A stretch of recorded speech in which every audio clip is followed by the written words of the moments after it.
Yo guys, welcome back to the Fryday podcast. It's me, Big J. I'm RJ. And today we've got a special guest, Dev Sharma.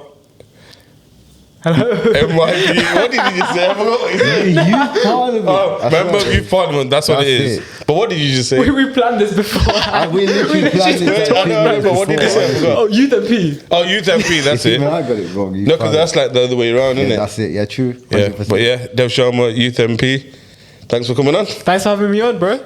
I messaged him ages ago, yeah, but I think I went on this, but did he go on the request or something? Oh yeah, went to record. Because this guy just like randomly messaged me like, yo, I'd love to do it. I was like, it took him a bit of time to tell me that. You may have seen I was snooping on your loot. I was snooping on your loot. No, it was bad because I did a voice note, I think, at like 2 o'clock in the morning. And I went on to my requests and I was like, shit, this is actually really cool. Like, homeboy from Leicester doing a podcast. No, but it's straight. Yeah, let me message him. And he's like, I was like, I'm going to India this Friday. Should we do it after when I get back? He's like, just come on Wednesday, bro. I was like, come 2 days, let's do it. That was thanks to Ched, by the way. He told me, yo, just get him on before he goes, he'll be sick. And what a week to be on. For real. You know why? Policy's been crazy this week. She gone. She gone. That bitch Suella. Gone. Thank God. I think she had it coming though, in my opinion. 100%, man. She was a donut. she was an absolute donut. Some of the things that was coming out of her mouth, just pure toxic. It's just honestly like, you know what? She was actually inciting hate. I think she was inciting hate. We'll get to that. Inciting hate.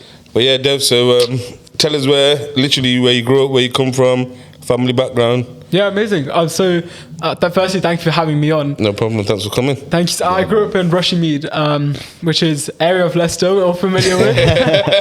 Big up Rushy. Big up Rushy. Went to Rushmead Academy, and yeah, just grew up. I feel like I was like that teenager who got into trouble, was a bit annoying.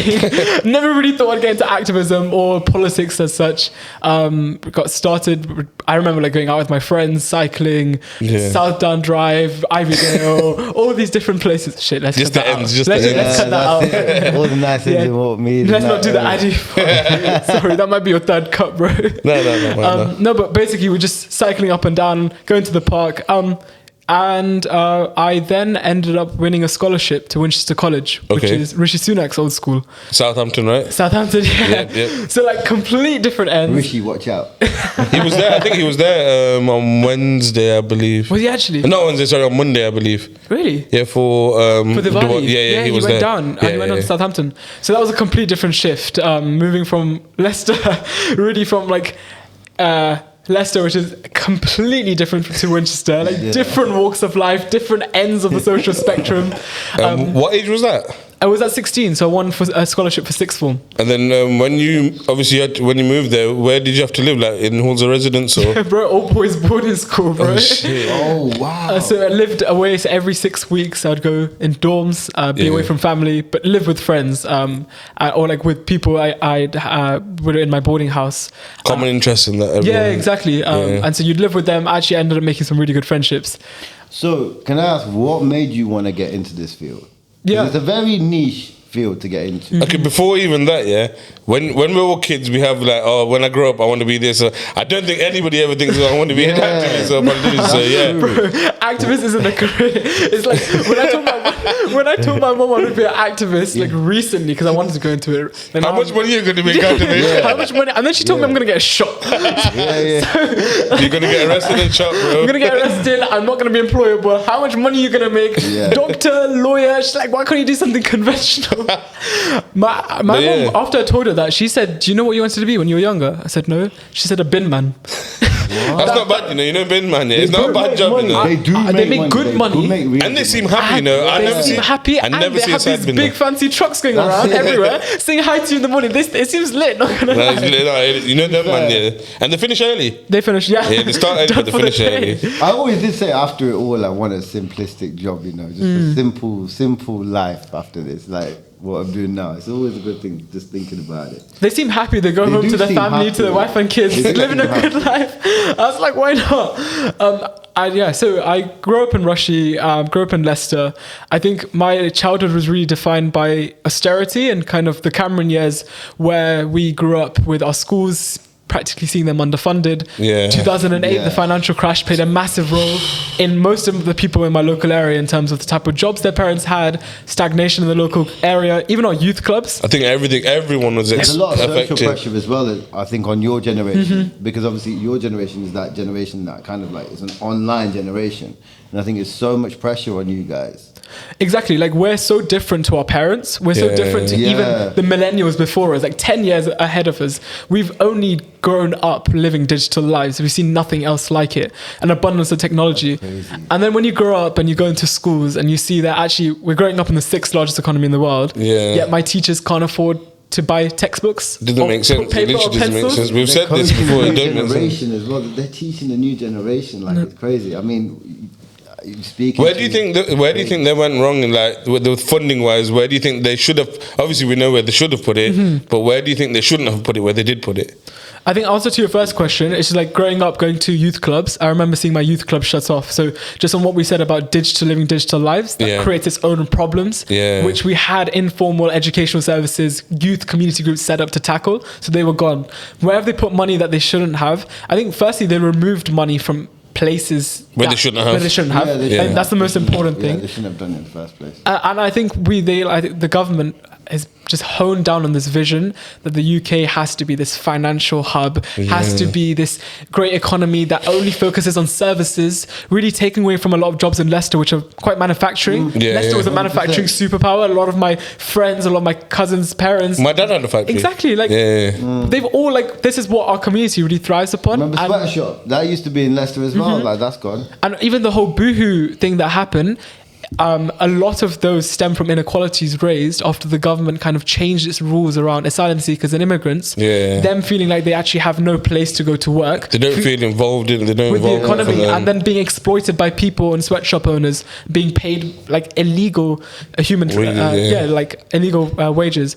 So I think like a lot of it comes from the way that our government kind of decided to think the UK economy was. I was listening to a podcast recently, and I saw that the UK now has the 10th largest stock market in the world. Yeah. From it being the second or arguably the largest stock market after New York, just before the financial crash, we're now behind Saudi Arabia. Yeah. Saudi Arabia has an amazing economy, Yeah, but considering what it's the UK booming once there. was, how are we the 10th largest financial sector? And especially when our government has thrown all its money and all of its investment into this financial services sector. I think personally, I think it's been, like you said, from 2008, even before, it's been mistake after mistake after mistake. It's like the hole.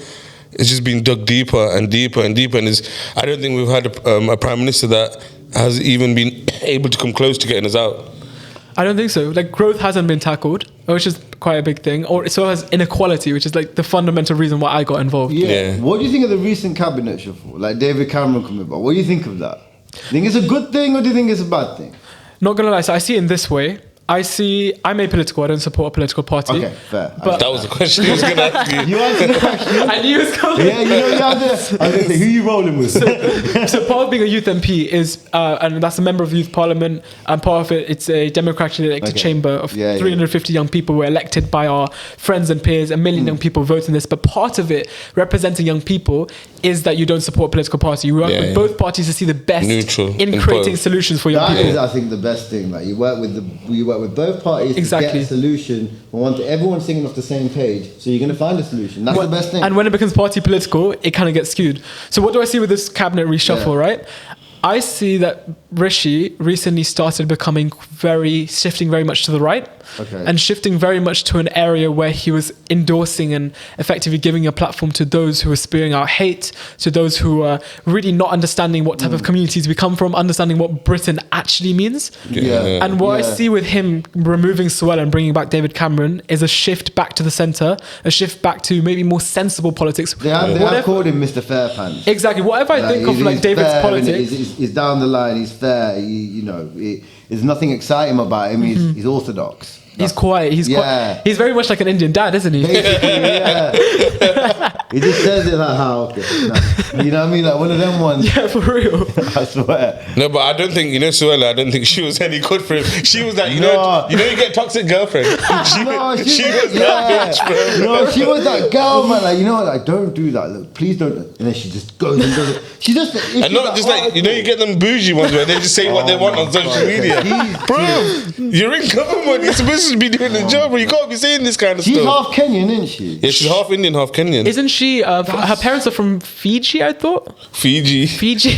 I'm I'm not gonna sure. plug it in a bit. I'm gonna plug it in a bit. We have to find out, but I know that she, like, her parents are. She's the daughter of immigrants. Yeah. Like, how can you even? And also what's crazy?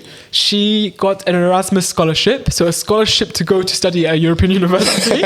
She did things in Africa, so she started charities in Africa. That's wrong. Her beliefs are one that are Buddhists, which is fundamentally a religion that believes in peace. Believing that everyone is equal. Yeah. I don't. Something went wrong in her life, innit? I think someone. She met Rishi, maybe. The toxic from each other. Yeah, I think someone may have racist to her, or someone may have ripped her off in an Indian shop or something. Yeah, she must have got some benders. Go, yeah. Do you know what I think it was? God. I think it's the current state of politics. I think politics doesn't reward sanity right now. Yeah. And anyone that wants to get into frontline government party political politics right now Has to say stupid shit. has to say this sort of shit. I mean, Nigel Farage is on I'm a Celebrity. Apparently he's getting a bag for that, He's getting 1.5 million, bro. Oh my Hold on. God, Boris bro. Johnson, he looks like a clown. Man. He looks like a mess. If someone said, yeah, this guy's running the UK, Nigel Farage has gone into I'm a Celebrity. Suella Braverman is just getting, she just got every single person that we've had is. A quick one, yeah. Did you read the letter by any of you two that she wrote to Rishi? I did, yeah. Oh, What? my. I quickly secret deal. scanned through it, but I didn't actually get what she was trying to say. The crux of it basically is that she said, I created a secret deal with Rishi. And so basically she's admitting to what everyone thought was correct, which was that during the election season, Told you she was toxic. she told Boris Johnson that Rishi, or apparently this is what the rumors Yeah. are, she told Boris Johnson that Rishi, she didn't tell Boris Johnson that Rishi has given me a deal to become Home Secretary if I support him. She went to Rishi and said, if you give me these, like, these things, like getting us out of the European Convention of Human Rights, getting us to stop the boats, I'll become Home Secretary and I'll support you. And then her letter's basically saying, because of my support, you won. Now everyone's going mad because they're like, you did this secret deal, didn't tell anyone, lied to us, acted like he was the best man for the job, yet you were just playing politics. They're like Indian girlfriend, boyfriend, and now Rishi's parents are going to go to your house. So, Ella, why did you say this? Yeah, 100%. This was a part Dirty of the laundry.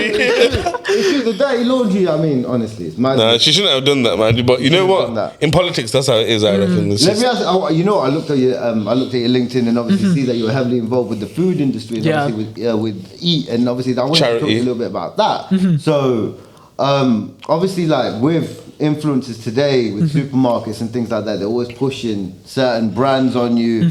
Like you see it, it's so much unhealthy. Like I've just gone onto this healthy flex. What is it you're doing to obviously tell people and help people to let them know that there is a healthy option out there? And after that, sorry, why did you decide to do Yeah. that? Yeah, no, definitely. So why do I get into politics? Politics, like I said, doesn't reward sanity. It's not something a young person wants to look into right Yeah. now. Why I got involved was through food. I got involved through food campaigning. I grew up in Leicester. I realized one time when I went to my local youth club, this charity had come over. It's called the Food Foundation. Yeah. They were doing the UK's first ever inquiry to hear from directly disadvantaged young people. So they pulled up to Leicester. They're like, plenty of disadvantaged kids right here. I had a great advantage. Come on. None of them had school meals. They all bring rotary to school. And I think, like, at that point, I didn't realize the area that I grew up in. And what they told me was that the area I grew up in, especially Belgrave Road, and like this area with rich food culture, with a rich sense of community, where your community helps you out, your neighbors feed you, your family, you go to your cousin's house to get fed. Actually, this is a food desert. I was like, what's a food desert? Mate, I'm 14.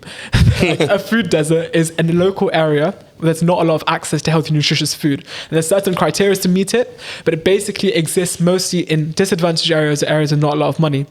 And I tried to understand why this happens, and they basically said, young people in your area, from the most disadvantaged areas, they die 10 years younger than their more affluent friends or their more affluent peers from food-related ill health. So what basically due to diet. basically due to diet. And what I realized then was that I was growing up in an area where unhealthy food, the bad option, was constantly pushed. It meant that me and my friends who were already struggling to climb the social ladder, struggling to get a good job, struggling to get into good university, struggling to make a difference, who weren't able to, and were now also dying younger than our more affluent peers. In a country like the UK, how is that possible? Yeah. And then you come back to like realizing that we grow up, like you said, where digital media is flooded around us. Let me describe me growing up, right?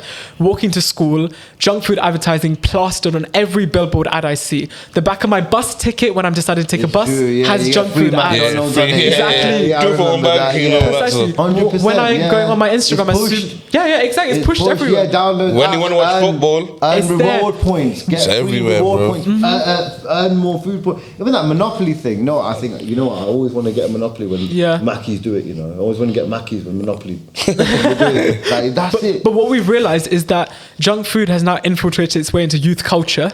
It's now active in sports. Like imagine if we had like gambling adverts or tobacco adverts aimed at kids. That Doesn't make sense. Literally. Why would we have the same thing advertise junk food advertising to young people, especially at sports events? So I kind of like worked with the Food Foundation, became an ambassador. What they wanted was, they came to me and my friends and they were like, we want you to create a charter with 5 things that you see, or we kind of went to them and we're like, we have a problem with the food system after you told us this. So we worked with them on this charter with 5 things that we saw was a problem with the food system. So what were they? So there were things like holiday hunger, realizing that a lot of my friends on free school meals didn't get access to free school meal help during the holidays. It meant that they went 6 weeks without good access to healthy, nutritious food. Over the and summer. they actually came back to school with a learning gap because they weren't as well fed. They didn't have access to the same things as their more affluent peers. We had things like healthy start vouchers, so pregnant mothers are able to afford good, decent food for their children when they're growing up at their like first 1,000 days. We had things around school food, which is hella shitty. Actually introducing regulations. It's declined since obviously we were at school, you know. What, decline? No, now it's worse. Yeah, of course. It's massively declined now. And you know the biggest thing is, the government have standards in place and legal requirements that the schools have to abide by. But what they've done is they haven't introduced someone to regulate it or introduce a watchdog. So most schools don't abide by it. Yeah, and they just have loopholes. They just have loopholes. If And they you get can caught. you're not actually allowed to have fizzy drinks in school canteens, but most school canteens have fizzy drinks. Yeah. So basically, growing up, realizing this, I got involved in food campaigning, realizing that actually what the fight is against, the fight isn't against individuals. It's not us that need to change. Actually, we've had 679 obesity strategies in the UK that have all failed because they've pushed an individualistic narrative. What we haven't looked into is the obesogenic environment, the environment that's promoting these bad foods at young people 100%. and addressing that. I mean, you look at adverts nowadays; it's being pushed constantly Everywhere. And it's being pushed. You know, another thing that I don't know if it's like that. still the same. When we was younger, like, you know, for example, you know, Maryland, it's cheap. When you go there when I was young, it's not like that. But for £1, you can get 6 wings and fries. If you go to Tesco's across the road, you couldn't get a salad for £1. No.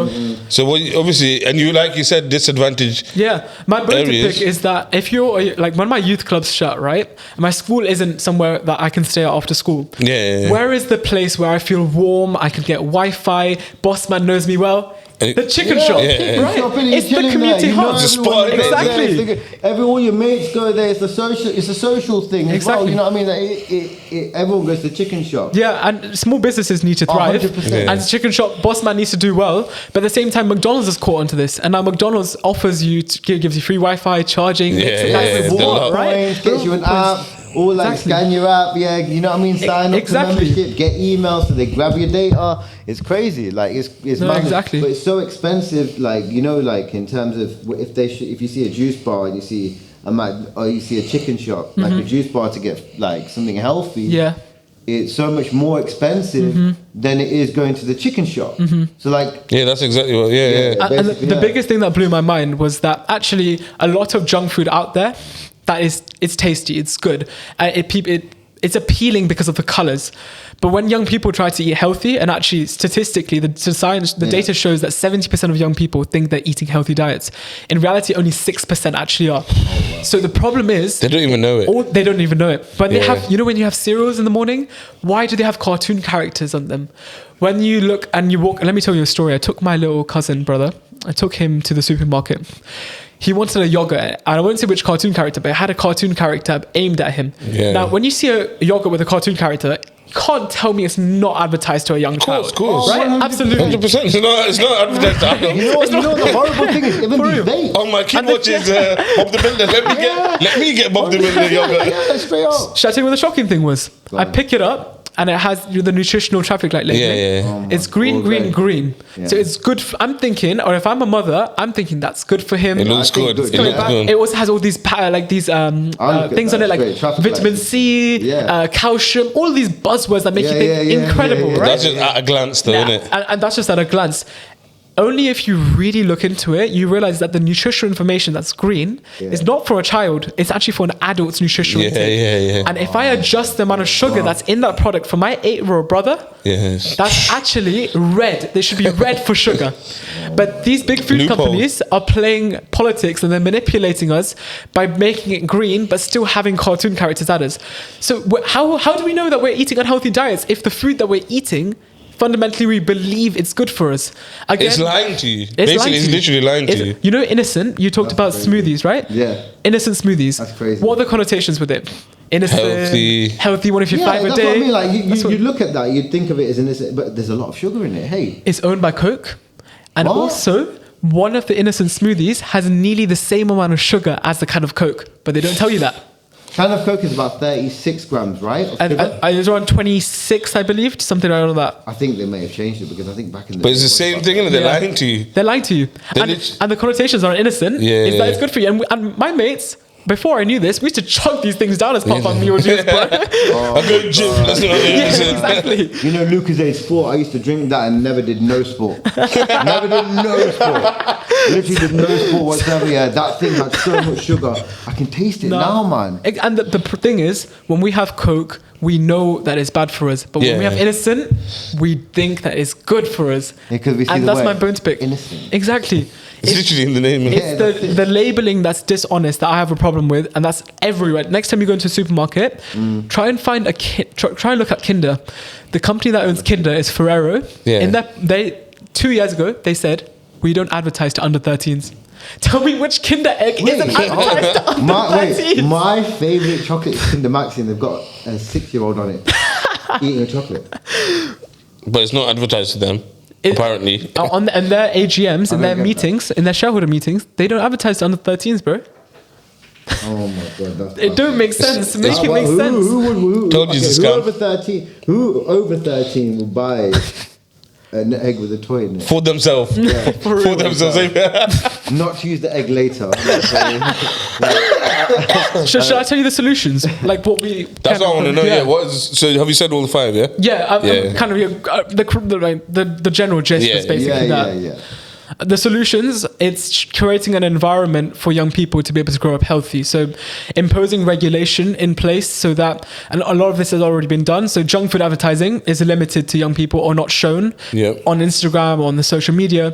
100%. Nearly half of Instagram, or nearly half of child UK influencers on Instagram have advertised junk food to young people. So it's endemic. It's everywhere. yeah. We're bombarded by it. It's about creating, making sure that when you get to checkout aisles, the food that's available near your tills isn't just the junk food. It's not trying to grab you. Yeah. Right? It's about making sure that the cereals, the portion sizes on there, you know, when it says green, green, green again on portion sizes It needs on to be for cereals, kids. it needs to actually be honest, and they actually need to tell us who they're advertising to.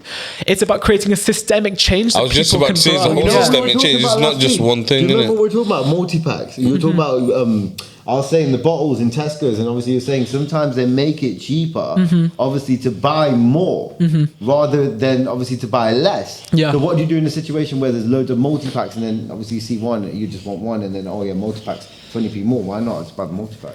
The data shows that actually multi-packs are bad for families, especially those most 100%, I disadvantaged. agree. Because what it gets disadvantaged families to do is spend 22% more than what they intended to spend. Yeah, 100%. Because You're they bulk absolutely buy. right. And actually what we've noticed is these companies, they have the brightest minds. They pick up the people that come out of the biggest universities and they hire them. 100%. They have the money and the talent, and they can, as soon as you stop them from advertising junk food or from pushing these multi-packs for junk food, they start advertising and pushing these deals for healthier foods, or they start reformulating the products to make them healthier. Yeah, So they've got they can a do great this. marketing team. Absolutely. They've got a marketing team of gurus that will push that out and say, no, you need this. This is what you need.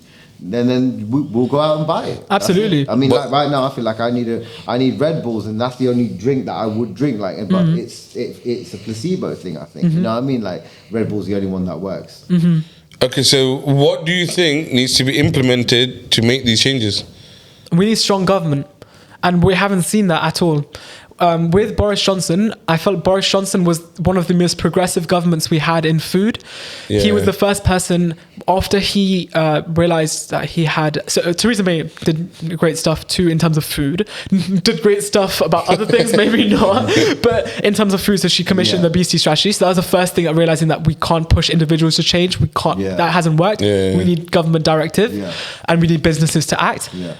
Boris Johnson, after he had his scare where he nearly died from COVID, realized that his own health had something to do with it.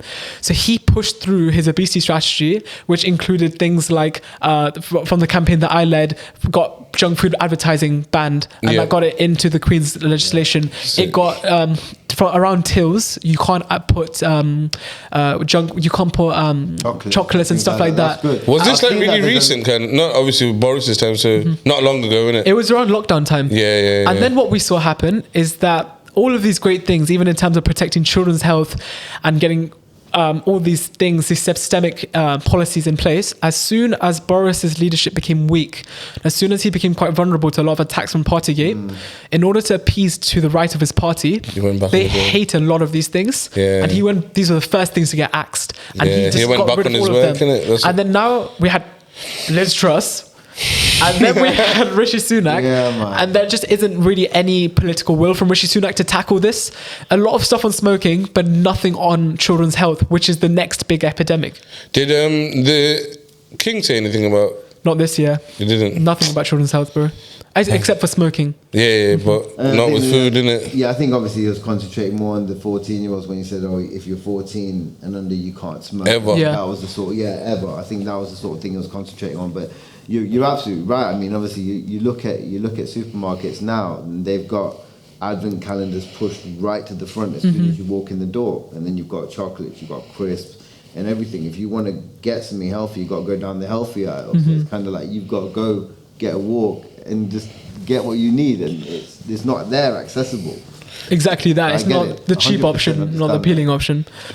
I've got a question for you. Do you think, obviously the food thing, like, I think I should call it food education, should be taught much younger to kids, but do you think kids should learn about politics and stuff? Because the reason I ask, we always say F the government every week, F the government, is because we're not educated enough, and it's because we've never been, where I'm like 34, he's 38. In our age, back in my day, they didn't really teach you about politics in school. So if you didn't learn about politics for yourself by watching the news, by going online, researching, you know nothing about it. So they don't really teach it. And I don't think they still teach it. So do you think they should, or do you think something should be placed there to make them teach it, basically? Because even my missus here, when I was talking to her, she's like, I don't ever vote because I don't know about government. You don't know who to trust.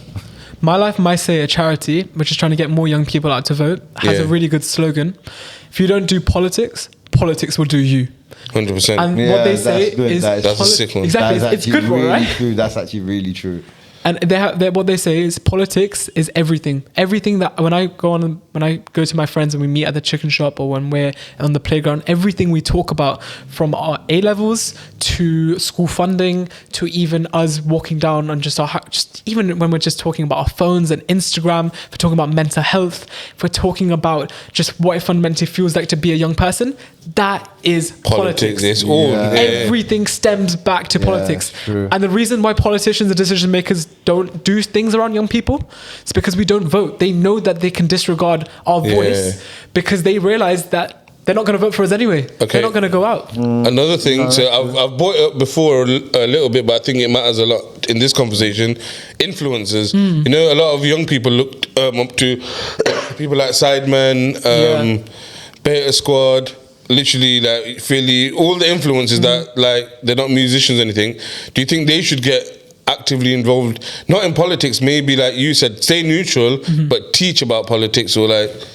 Do you think political parties should get them involved? Absolutely.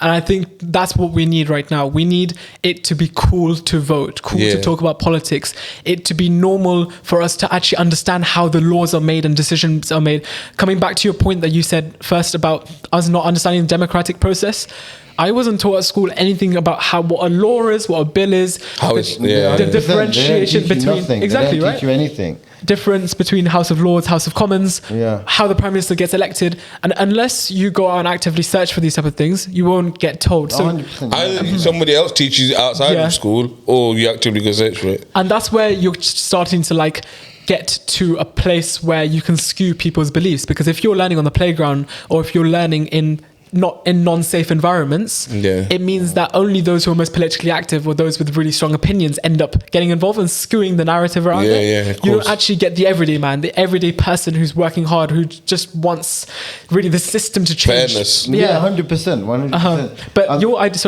idea in terms of getting influencers involved, why not? They should be out there. We look up to them, right? My friends and I, we look up to Beta Squad, we look up to Sidebed. These are the people we want to be like. They live our dream lives. If they were out there voting and telling us, actually, go out there and make a difference, your voice matters, can you imagine how differently political parties would look at us? So not the other way around, the political parties should approach them and say, oh, do you want to get involved?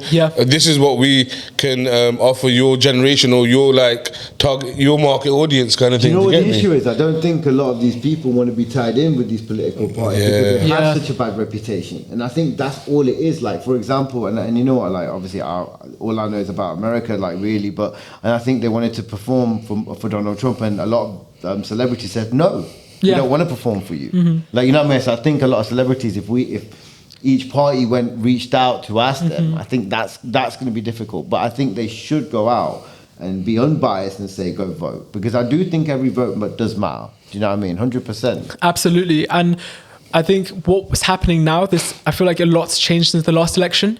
And I feel like we're slowly getting to a place where there are a lot of people calling, like you saw Nico run for mayor of London. Yeah, that was sick. That was so cool, right? Yeah. And him getting young people on the map, right? Literally being heard, being told. That's exactly what I'm kind of talking about. You know, Nico, he done it in a bit of, obviously, he was doing that as a joke kind of thing. Yeah. But imagine if he was serious.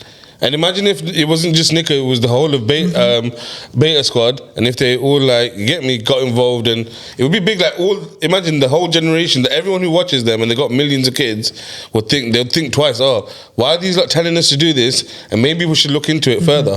Do you get what I'm saying? You get me, right? 100%, yeah. They should look into it further, 100%. It's like what you said. It's like party politics is too divisive. So we need Parliament to step up, and we need them to do something, or we need charities and NGOs to really connect and build that gap and facilitate that sort of thing. So civil society and charities have a place to be and a part to play.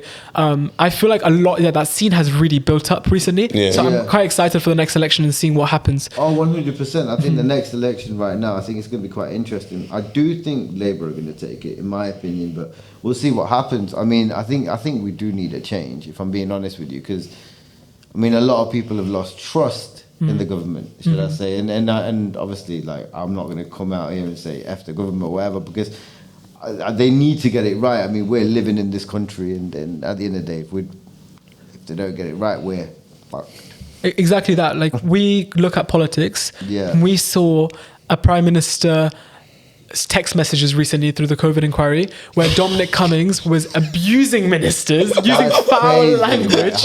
It looked like a TV show, man. It's mad, isn't it? We think that it doesn't happen up there. Everyone thinks it's like around the world. We must look a bit stupid. I think so. They must mock us, innit? They really must. I like how the UK, how we've fallen off in terms of. Like you said, we were big economy. Not even economy. The stock market. You said, right? We were up there. Now we fell off, man. Everything in this country, I don't think there's a lot left, and they're not making it better. No. And we don't see our politicians as people that actually are looking out for our best interests. Yeah. What we want to see politicians as statesmen, as legislators. These are people, by definition, who go in to this job, they go into this job to debate policy, to make policy, to scrutinize every aspect of law. Yeah. When we say the word politician, you say out on the word, you think idiot, you think divisive, you think that person hates me. That's connotation. That's what exactly. You know what everyone. it is? I read somewhere, you know, like people have all these constituents, right? I think you should learn to live a life of your constituent. What's an average pay that they're getting? Learn to live an average life of your constituency. Like, you know. Yeah. How are you making decisions on the On behalf this- of people when you've never lived that? like, That's what you you're trying to can't, say, like, innit? You can't basically, you can't make a decision for me if you haven't been in my shoes. No. Like, it's difficult. You really can't. I went to Winchester and I saw a lot of 100%. people who had an immense amount of privilege. Yeah. And the unfortunate reality is that a lot of these kids end up in positions of power and end up in these rooms. And I think that how can you represent my friends back in Leicester? How can you represent me? Like every time I go back every 6 weeks and I go back to Leicester, It's completely different. Yeah, They're nothing it's like different, you. right? It's a and different I said, thing, yeah. you're meant to talk, if you're trying to go into politics, you're trying to talk about, I know you can have sympathy and empathy, Yeah. but you're trying to talk Not about the me. same, We need people who are on the front lines, people who are NHS workers, social workers, youth workers, 100%. businessmen like you who are out there talking for the working man, for the common man, and actually putting faith back into politics. Because there isn't that. There's this whole thing of like, I'm going to go make money in the city, I'm going to become a really big hotshot, and I'm going to become a banker, and then I'm going to jump into politics. And you can do that because politics is so gatekeeping. What they say, isn't it? MP stands for maximum profit. That's what they say, right? I think eventually it's going to have to go that way. They're going to have to bring the, like you said, the 100%. common person in because they literally don't represent the common Losing people. touch with reality, and I think now the gap is so like big. Yeah. It's that no one. I don't see it being bridged anytime soon. You know, I don't think not in my lifetime. Do you not think? Nah, I don't. Not in my lifetime. I think there will be a time where it will be bridged, but I don't think in my lifetime. What do you think? I feel like over just the last 10 years, so much has happened. We've progressed so much as a society. It's incredible. Like just the things that, like the communities that now feel welcome. I know that even when my granddad came to this country in the 70s, he did not feel welcome in this country Yeah, at all. 100%. And then now you look at a prime minister, whatever we think of him, who looks like us. You know what? I was going to ask you, like, do you, obviously he's prime minister, but do you think you would, or your granddad would have ever thought when he came back that one day there'll be an Indian prime minister? Bro, never. Never, It innit? did not, and I don't think he ever saw a day after like him telling me the stories about the hate marches, about him being spat at, about there being signs saying no browns and no dogs, stuff like I that. remember that. I remember that. For our society to Not come to a remember. place where we like the same country that was colonized, India, for a prime minister from that heritage to actively feel British, to feel that he's part of this country, and for him to actually take an active role in And leading leading it is the country, incredible. My granddad was shocked, and it's immense. Like a sense of pride for everyone in And our not just community. that, he got a thing, it was Diwali Day last day, right? Yeah, and bro, Downing Street, they're celebrating Diwali in I Downing know, Street. that is crazy, right? And they celebrate That's Eid mad. now, That and they is actually celebrate mad. all these religious festivals are getting their fair shot, and like we're actually understanding that Britain, being British, is understanding differences, is recognizing differences, recognizing that we're all different, but there's something that unites us together. But and that's being I British. still think there's a bit of undertone of racism in this country. There's a slight undertone, and what I mean by undertone, there's a slight air of it. And I think, you know me, personally, I think Brexit was racist. Was Britain being racist? Oh yeah, 100%. Because everyone who I spoke to about voting, they were like, oh yeah, get all the immigrants out, I'm voting out. Yeah, you get me? Stuff like that. They didn't know what it was actually involved in. What I think everyone who I spoke to, they regret leaving. I think EU, with basically. Brexit, so I think with Brexit specifically, I think there's just like, I think like jumping to calling it racist. Because when I went to Winchester, I found people who's from complete different backgrounds whose parents had voted for Brexit, and really got immersed into this environment where I was like, I come from a community which overwhelmingly voted Remain. How did share your opinion? Let's talk, and really realizing that even them, but also and in youth parliament, you have friends from the north. You realize that a lot of these areas, they felt that they weren't being listened to, that they felt there were other reasons rather than just to do with race.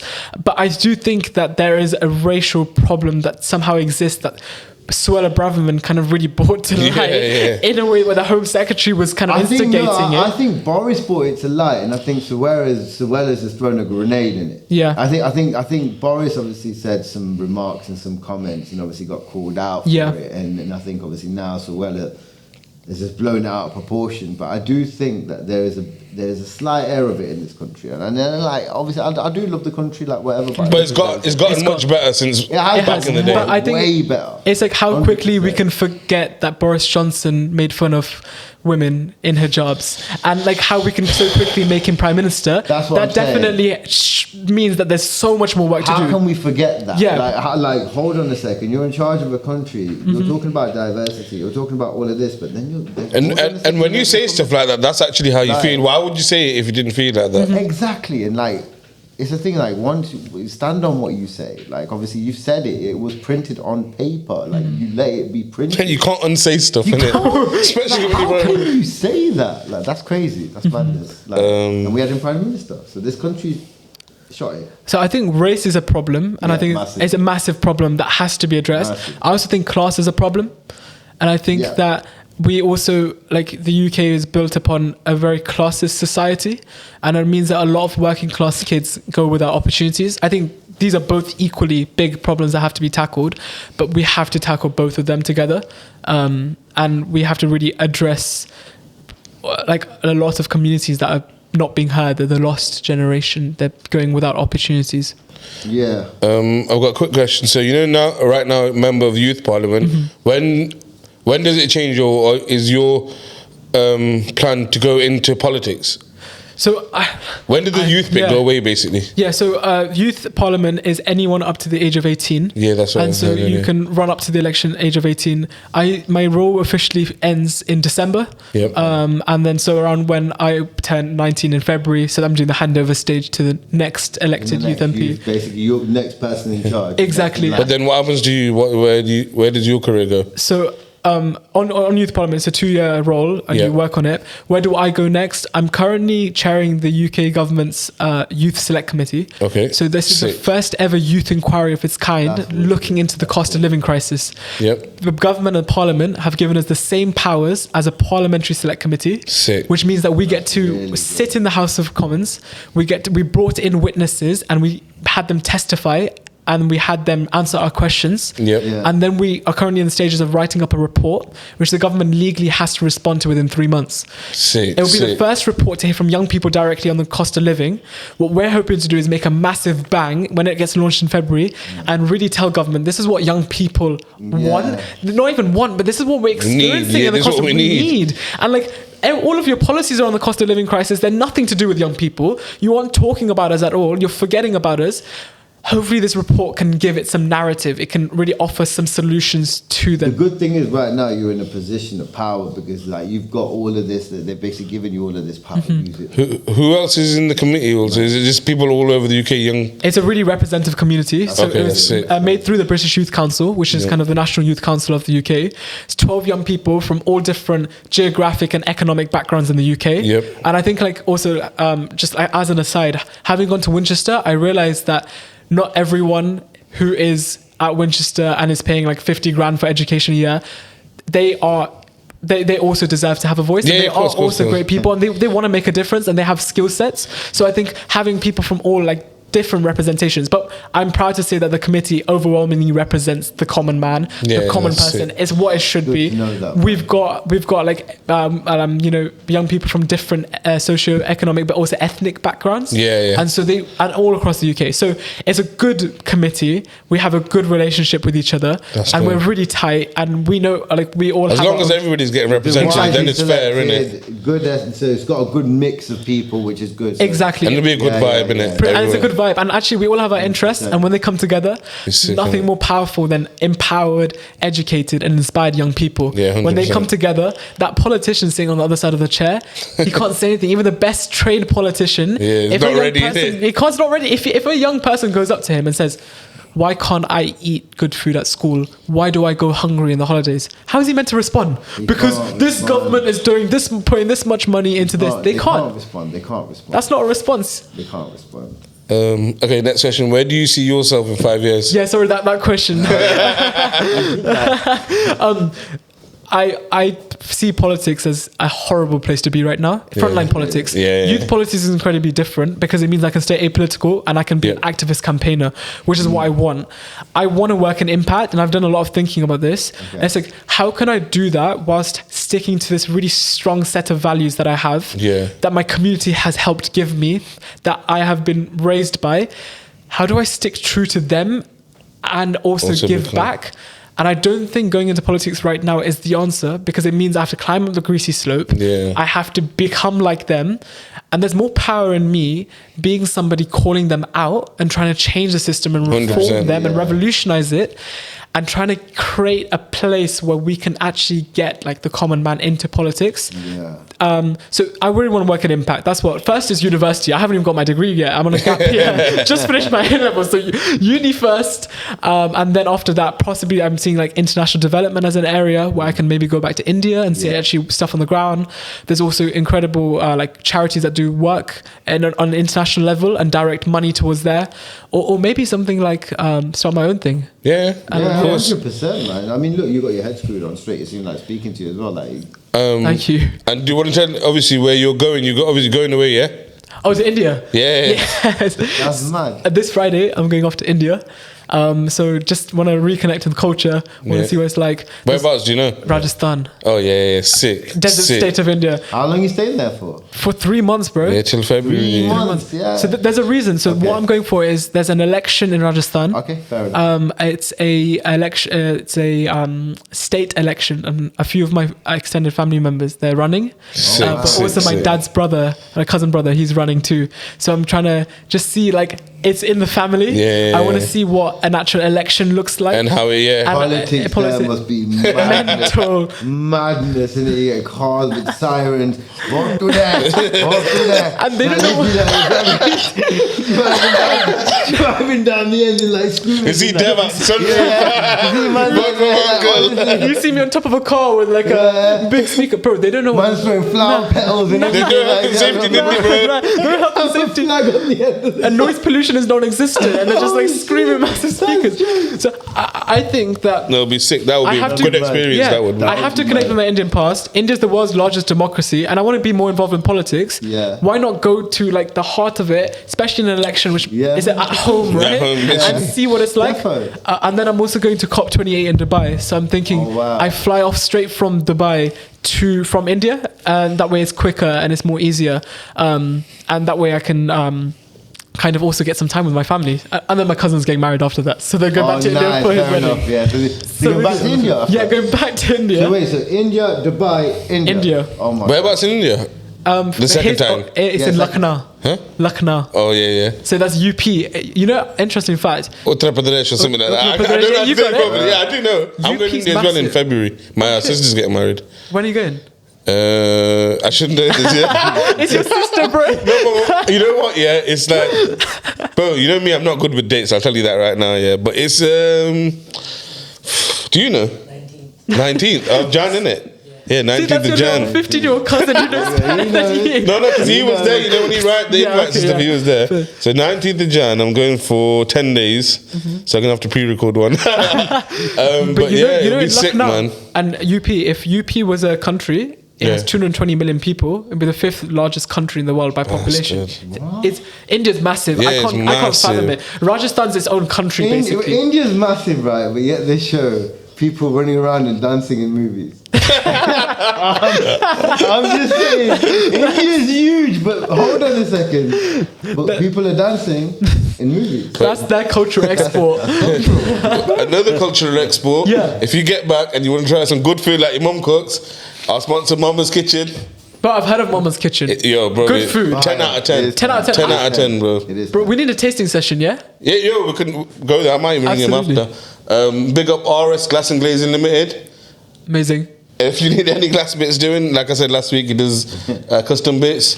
Improve Designs. We're going to breathe in now. And his name's Pratik Patel. Not Obviously, he wants to apologise, isn't it? Yes. He said the wrong name last week. I'm really, really sorry. I apologise. So we're going to breathe in after 3, yeah?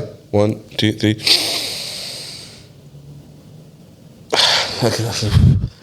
Big up Flexi Car Hire. Skirt. They got some new whips again.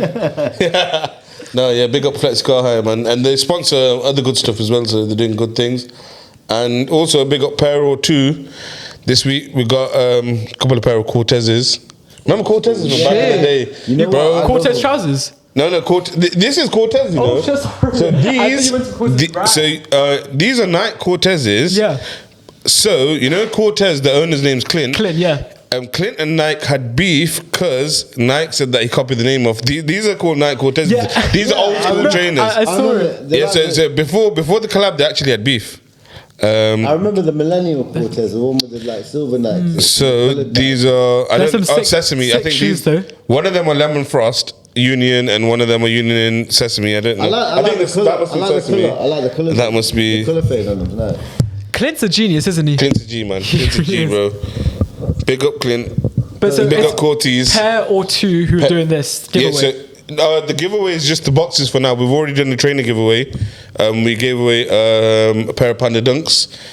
When we get to 500 subscribers on YouTube, we're giving, you know, the boxes. Mm-hmm. So we're giving one of each colour. We got one white, one black.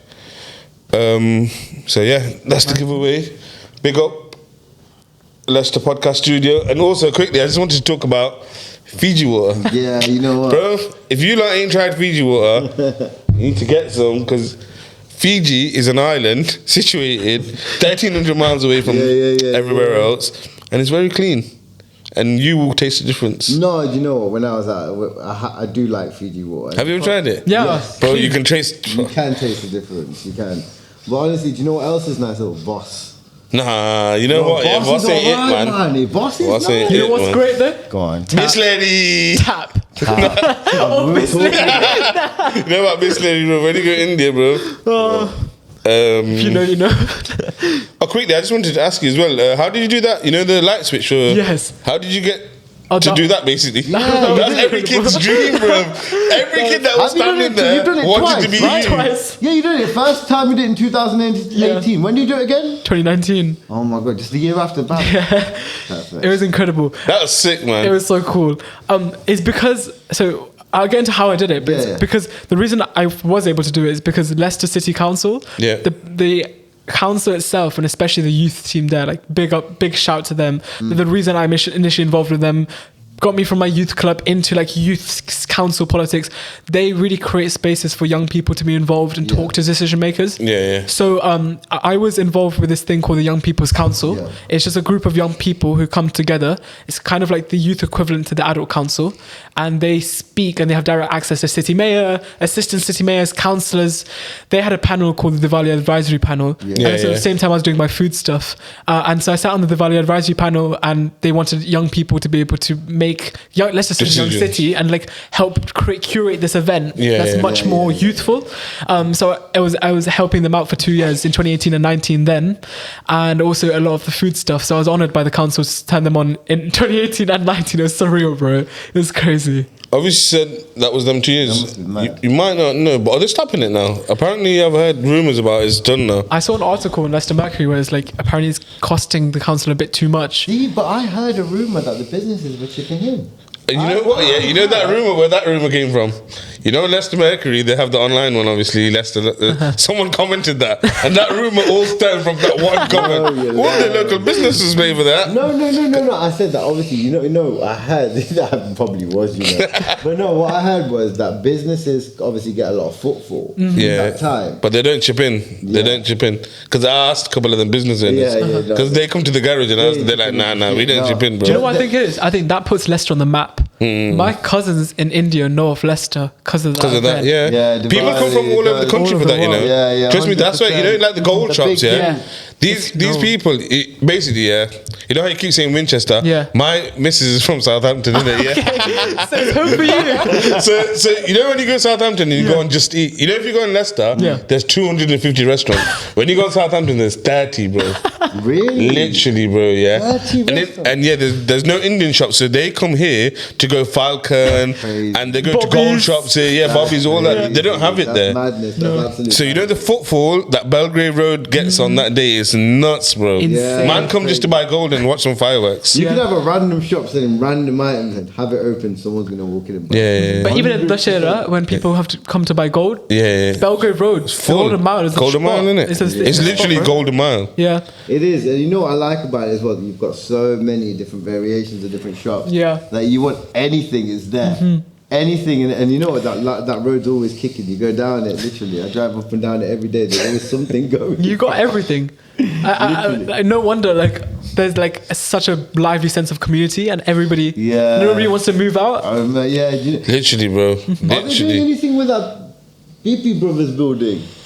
That's been under construction for years. It's got balconies in there. That's what they But there's no one in there. All I see is BP Brothers, and that's it. That's all I see there. But apparently they were doing like They made so much money. You know them people, their brothers, the printers and that. That's what it used to be in it. Who's BP? I don't know who they are. You know Bobby's? Yeah. That building right next to it. Yeah. That one. Ah.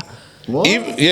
Even did you know Sari Mundir? Yeah, that used to be a cinema, bro. Wait, sorry. If the mic didn't pick it up, your cousin said. Oh yeah, what did you say? Bobby's, the building. Oh yeah, people.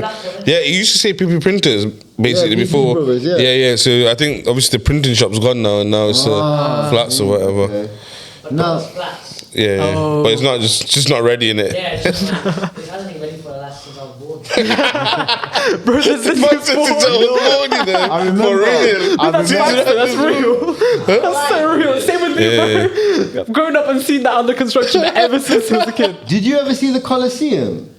Yes, because there was a New Year's. It was the last New Year's dinner there before it shut down, and I remember That was going there. the Colosseum. That was pretty sick. What, they shut down now? Yeah. My cousin got married there. It changed. I think it changed owners or something like that. No, I remember it being a Gerber hall. Yeah. Like people used to go there and play Gerber. And I remember it being like a little Shopping thing. where it had all random shops. Yeah, some random Just some randomly peddling stores. What was it? Yeah. That's Colosseum, innit? That's what it is. Colosseum. You know, as this is, we turn any venue into a Garba hall. Yeah, anything. Like Gym shop. remember Starlight 2001? Bro, I remember all these people. I used to work there. Oh my God, I used to work there. Never. Yeah, you know on event nights when they used to have boxing on that. Yeah. I used to work behind the bar. Oh my God, Starlight Lit. 2001. That was, you know what? That was a crazy. You know what? I just want to say quickly, yeah. Obviously now it's a bit different, but you know, earlier when I was telling everyone that we got a Dev on, I kind of said to people like I see a bit of myself. No gay shit, but like I see a bit of myself as how he is. I used to be in the school council. You know, when I was younger, I actually used to give a shit, yeah. But then it's like you give a shit, but your voice don't get heard. So then I just fell off it. And I used to watch the news every day. I used to know everything about politics.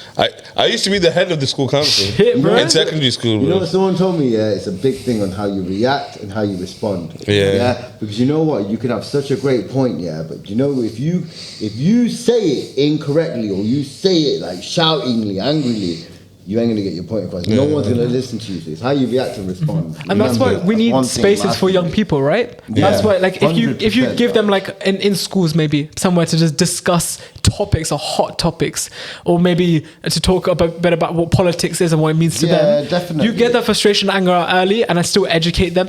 Because sometimes I get frustrated when I speak, but I just need to tell myself, look, take a step back, speak a little bit slow, speak a little bit calmer. You're gonna get your point across a little bit better. Yeah. I think from like going forward, it's just explaining to kids what politics actually is. It's not 100%. it's just not this boring thing that happens with these boring people. It actually matters in every aspect in life. You get me? 100%, on every aspect, the way you speak to people, the way you communicate, on every single level. And what comes with my generation now, and I think what we've realized is that like we're angry. We've grown up in a system that's quite unequal. Yeah. We And- can't get like student loans, 9 grand. Yeah. We're left with 50 grand worth of debt. If we don't want to go to university, there are not enough apprenticeships and opportunities out there for us.